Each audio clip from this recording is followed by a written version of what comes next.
کہ ایک شاہی مسجد ہے، جس شاہی مسجد میں آپ رات کا ٹائم ہے، ہر کوئی بھی مسجد ایسی ہوتی ہے جہاں پر لکھا ہوتا ہے کہ بھائی مسجد میں عشاء کی نماز کے فوراً بعد 1-2 گھنٹے کے بعد مسجد انتظامی مسجد بند کر لے گی، تو آپ اپنی دعا اور افکار سے فارغ ہو کر جلدی یہاں سے تشریف لیں۔ لیکن کوئی مسجد ایسی ہوتی ہے جہاں پر مسافر بھی رہ سکتا ہے، وہاں پر جو ہے پوری رات عبادتیں ریاضتیں ہوں گی۔ تو اسی طرح ایک شاہی مسجد ہے، لوگ عشاء کی نماز پڑھ کے چلے جاتے ہیں، لیکن وہاں پر ایک بندہ ہے جس کے سر پر چادر ہے، پورا سر ڈھانپا ہوا ہے، لوگ چلے گئے ہیں لیکن بعد میں آوازیں چیخنے کی آتی ہیں، رونے کی آوازیں آتی ہیں، ایسی تو رونے کی آوازیں آتی ہیں۔ تو باہر جو آپ نے دیکھا ہوگا لوگ گھوم رہے ہوتے ہیں، ان کو تشویش ہوئی کہ آخر یہ بندہ کون ہے جو مسجد میں دھاڑے مار کر رو رہا ہے، دیکھیں تو صحیح۔ جب بندے جاتے ہیں اندر دیکھتے ہیں کہ ایک بندہ ہے جس کے سر پر چادر ہے، منہ چھپایا ہوا ہے اور دھاڑے مار کر رو رہا ہے۔ پوچھا کہ ہے بزرگوں آپ کس وجہ سے رو رہے ہیں، کوئی چیز تکلیف آئی ہے، کسی چیز کی حاجت ہے، ہمیں حکم فرمائے ہم آپ کی وہ حاجت پوری کر دیتے ہیں۔ وہ کہتے ہیں مجھے کسی دنیاوی کوئی بھی حاجت میری نہیں ہے، کوئی بھی کام نہیں ہے۔ پھر کہا کہ آپ رو کیوں رہے ہیں؟ کہا کہ میں رو اس لیے رہا ہوں کہ کل بروز قیامت میں میرا کیا حال ہوگا، کل بروز قیامت میں میرا کیا حال ہوگا۔ میں نے جب سنتا ہوں یہ روایات کہ قیامت کے دن باپ بیٹے کا نہیں ہوتا، بیٹا باپ کا نہیں ہوتا، ماں بیٹی کی نہیں ہوتی، بیٹی ماں کی نہیں ہوتی، کوئی بھی اس وقت ہر کوئی اپنے اپنے کاموں میں لگا ہوگا، ہر کوئی اپنے کیے کا حساب دے گا۔ میں سوچ رہا ہوں کہ میرا کیا ہوگا۔ سارے لوگ حیران ہو گئے، یہ سوال تو ہم سے بھی ہونا ہے بزرگوں، صرف آپ سے ہی تو نہیں ہونا۔ کہا کہ یہ جب میرے ذہن کے گمان میں خیالات آتے ہیں تو مجھ سے وہ دن برداشت نہیں ہوتا، میری چیخیں نکل جاتی ہیں۔ اب سارے لوگ حیران ہیں۔ کہا کہ بزرگوں واقعی اب اللہ تعالیٰ کی ایک ولی اللہ ہے، ذرا اپنے چہرے سے چادر تو ہٹائیں، ہم دیکھیں تو صحیح آپ ایسے کونے ولی اللہ کی زیارت بھی عبادت ہے۔ کیا ہے؟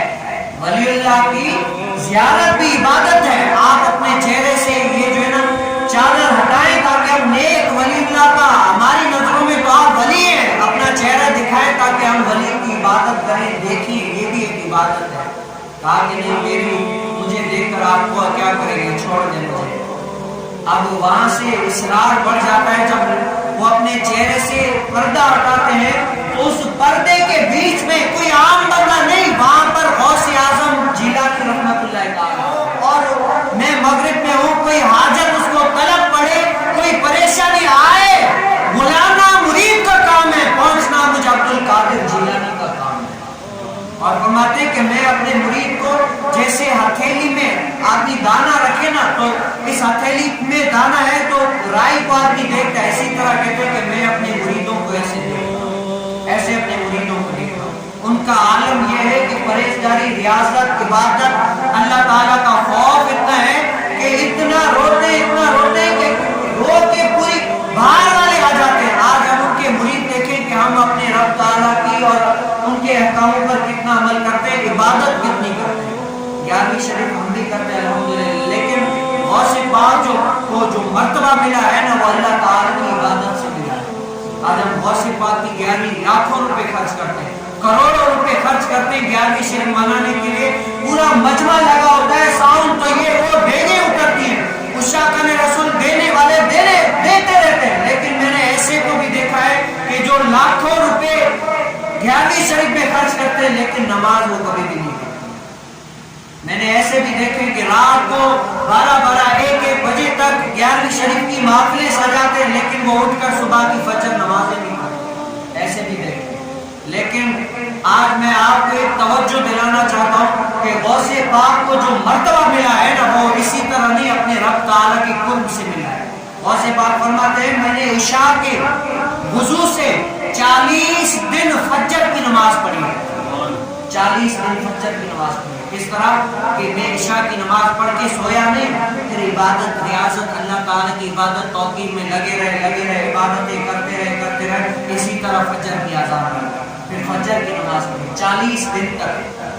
اب آپ دیکھیں کہ ہم نے غوث پاک کے مریدین کہلاتے ہیں، غوث پاک کے چاہنے والے کہلاتے ہیں، گاڑیوں پہ لاکھوں روپے خرچ کرتے ہیں، لیکن بتائیں جو غوث پاک کو یہ اتنا رتبہ ملا ہے وہ ایسے ہی نہیں، ہم محبت کرتے ہیں لیکن کیا اس کے طرز اس کی عمل پر بھی چلے، ریاضت پر بھی چلے، عبادت بھی چلے. یہ غوث پاک کا مرتبہ جو ملا ہے اللہ تعالیٰ کی قرب سے ملا ہے. ہم غوث پاک قادری کہلانے والے، اتنی نسبتیں لگانے والے، لیکن غوث پاک کے اگر طرز عمل پر نہیں چلے تو فائدہ ہمارا ہے. میں نے پہلے بھی بیان کیا، غوث پاک کا فتویٰ سنیں. 11ویں شریف کرنے والے، آپس میں محبت کرنے والے، غوث پاک کے لیے جان دینے والے، غوث پاک کا فتویٰ کیا ہے؟ غوث پاک فرماتے ہیں کہ بے نمازی کو، کیا ہے، بڑے توجہ سے سنیے گا، غوث پاک فرماتے ہیں بے نمازی کو اتنا مارو، اتنا مارو، اتنا مارو، یا تو سانس اس کی نکل جائے، مر جائے، یا نماز پڑھے. یا سانس نکل جائے یا تو نماز پڑھے. ان دونوں کاموں میں سے ایک کام کرے، یا مر جائے یا نماز پڑھے، بس اس کے علاوہ کوئی بھی نہیں ہے. اب بتاؤ جو 11ویں شریف پہ لاکھوں روپے خرچہ کرتے ہیں، بتاؤ وہ نماز پڑھنے نہیں پڑھتے. 11ویں شریف کرنا یہ غوث پاک کی محبت میں ہے، اعتقاد میں ہے. لیکن غوث پاک کا یہ فتویٰ، انہوں نے خود یہ حکم دیا ہے کہ جو یہ کام نہ کرے اس کو اتنا مارو. یہ بھی تو رائج کرو نا، رائج الوقت یہ بھی طے کرے. پھر دیکھیں آج کتنے لوگ